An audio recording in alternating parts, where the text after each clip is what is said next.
This Sunday's readings remind us that genuine authority comes from God alone.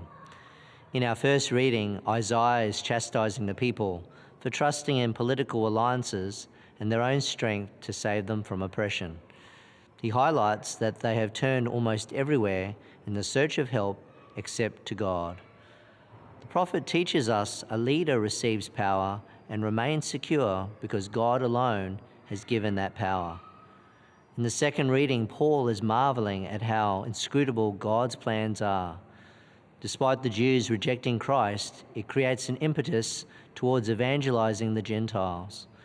It doesn't matter whether we understand his plans or not. God's plan will come to fulfillment. Human plans without God's grace will never succeed. Finally, in the Gospel, Jesus asks his apostles, "What do others think of him?" And then, what they themselves think of him. Peter says he is Jesus, the Christ, the Son of the living God. Jesus replies that he could have not come to this conclusion through his own authority or wisdom, but through God's revelation. This echoes Isaiah in that Jesus will eventually grant Peter first and then the disciples the power to bind and loose. This week, reflect on God's plan for you.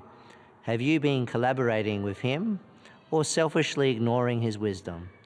May each of you continue to learn to trust more deeply God's providence.